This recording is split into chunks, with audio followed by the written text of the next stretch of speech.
इसीलिए वो शिवलिंग का आकार देते हैं। लेकिन शंकर का पूरा अब देखते हैं शंकर के आगे जब भी आप कोई कैलेंडर में देखेंगे तो शंकर के आगे शिवलिंग रखा हुआ रहता है।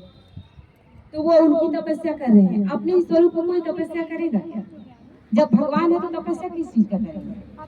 तो शंकर हम सब बच्चे हैं, उनके पूरे स्वरूप को देखें। जटा से गंगा बह रही है ना, तो जटा से गंगा बहने का मतलब क्या है? क्या किसी व्यक्ति का कल्पना कर सकते हैं जिसके सिर से पानी निकल रहा है? वो कैसा अजीब सा फीलिंग नहीं आएगा? लेकिन ये सारा प्रतीकात्मक चीज है। वो ज्ञान गंगा है ना, ज्ञान गंगा का प्रतीकात्मक दिखाया है कि ज्ञान कहाँ धारण करते हैं? मस्तिष्क में धारण करते हैं।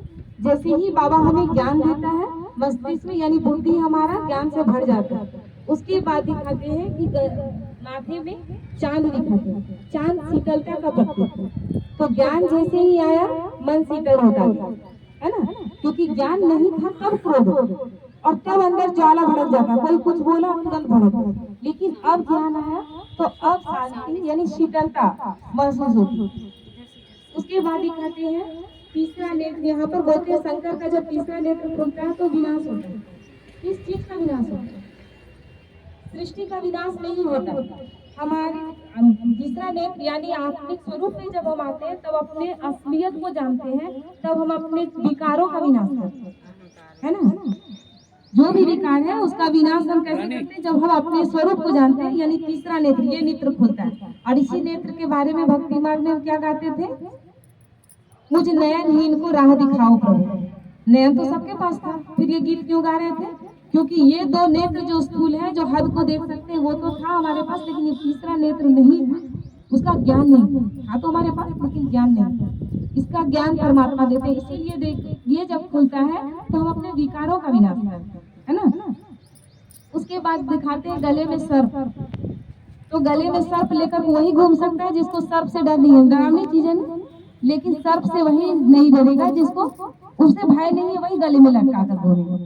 तो सर्प विकार का चिन्ह है। तो विकार को जीत पाते हैं तो हम क्या करते हैं? उसको गले का हार बना लिए, यानी उससे अब मेरा भय नहीं है, विकार से जीत पा रहे। तो विकारों से जीत पा रहे हैं। उसके बाद दिखाते हैं कि पूरे शरीर में भस्म लपेटते हैं और कहते हैं कि बाबा को भस्म बहुत पसंद है। भस्म क्यों पसंद रहेगा? भस्म पसंद क्यों करेंगे? लेकिन भस्म कहने का मतलब है वैराग्य, है ना, किसी चीज में आसक्ति नहीं। पूरा शरीर नंगा दिखाते हैं उनको, लगभग नंगा ही रहता है। गले इधर सिर्फ बाघ का छाल पहनते हैं, वो तो निशानी है कि विघ्नों से जीत पाने का, क्योंकि बाघ भी डरावनी चीज है। जिस बाघ जैसी परिस्थितियां पेपर टाइगर के रूप में आती है और उससे हम जीत पाते हैं। तो ये सारा स्वरूप किसका हो गया? हमारा ही है ना। तो शंकर हम सब बाबा के बच्चे हैं। तो शिवरात्रि कहते हैं कि शिवरात्रि क्या है? शिव का अवतरण दिवस है ना। शिव परमात्मा जब इस धरा पर अवतरित होते हैं उस दिन को हम शिवरात्रि के रूप में मनाते हैं। किसी का जन्मदिन आजकल देखते हैं हम जन्मदिन के रूप में मनाते हैं, दिन में हो जाना या रात में, लेकिन एक परमात्मा का अवतरण ही है जिसमें रात्रि लगता है और किसी में नहीं। क्योंकि इस घोर अंधकार के समय जब मनुष्य को कुछ भी अब दिखाई नहीं देता, ज्ञान का नेत्र पूरी तरह बंद हो चुका है, तब परमात्मा इस धरा पर अवतरित होते हैं, इसलिए शिवरात्रि नाम।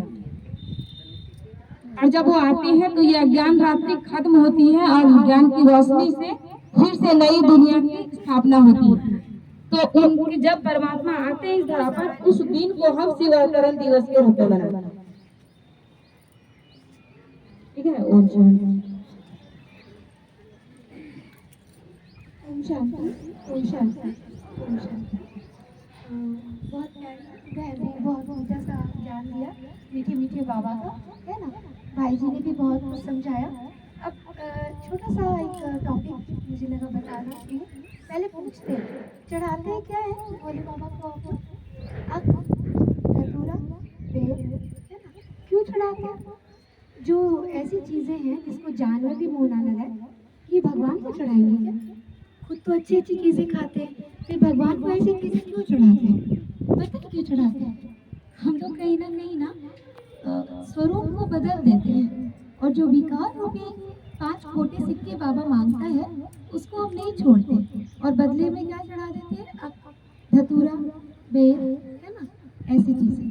तो जब असली शिवरात्रि मनाए शिव जयंती, जिस जब बाबा का अवतरण दिवस, बाबा का बर्थडे बच्चे मनाते हैं, तो बाबा कहता है द्वार पे आए शिव भगवान, दे दो 5 विकारों का दान, है ना। तो वो 5 विकार कौन से हैं? काम, क्रोध, लोभ, मोह, अहंकार। पूरी दुनिया इसी से पीड़ित है ना। और इस घोर अंधियारी रात्रि में बाबा आकर दिया जला देता है। कौन सी दिया जलाता है? बाबा घी लेकर तो नहीं आता है परम धाम से, आपकी आत्म ज्योति को जगा देता है। और फिर कहता है बच्चे जोत से जोत जगाओ। तो जोत से जोत जगाओ कैसे, है ना। तो जब आप बोलते हैं ना पहले पढ़ो फिर पढ़ाओ, तो जब आप असली, हाँ भाई जी आइए, तो जब आप असली अर्थ जानेंगे तब तो आपको पता चलेगा कि मेरा पिता खुश कैसे होगा। हाँ, अगर आपको कोई चीज़ चाहिए और आपके माता पिता नकली ला कर दे रहे तो आप खुश होंगे या दुखी होंगे? फिर भी बोलेंगे अच्छा चलो ठीक है, खेल खेल में ऐसा करते हो। लेकिन परम पिता परमात्मा, मेरा मीठा मीठा शिव बाबा, वो जानता है कि बच्चे छोड़ नहीं पाते और मुझे नकली चीज़ें चढ़ा देते हैं, भांग, धतूरा, आग, है ना। तो असली शिवरात्रि मनाए और बाबा जो आपके द्वार पर खड़ा है उसको अपने 5 कोटी सिक्के देकर राजाई खरीद ले। कौन सी राजाई? तिरसठ नहीं, हम तो कहेंगे पूरे कर्क की राजाई, है ना।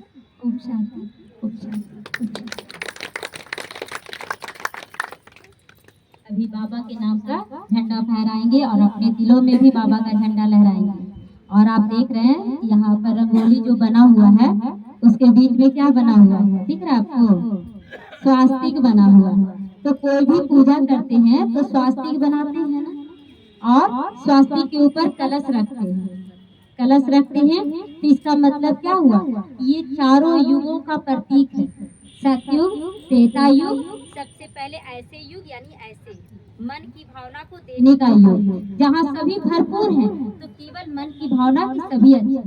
दूसरा युग त्रेता युग। त्रेता युग में हाथ ऐसे हो गया, यानी कि देवी देवता 2 युग में रहेंगे, एक ऐसे वाले और एक ऐसे वाले। तो सतयुग और त्रेता युग देवी देवताओं का युग हो गया। द्वापर युग आया तो मांगने वाला हाथ ऐसे हो गया, तो ये मांगना शुरू हो गया, लेकिन देहधारियों से नहीं, भगवान से मांगना शुरू हो गया।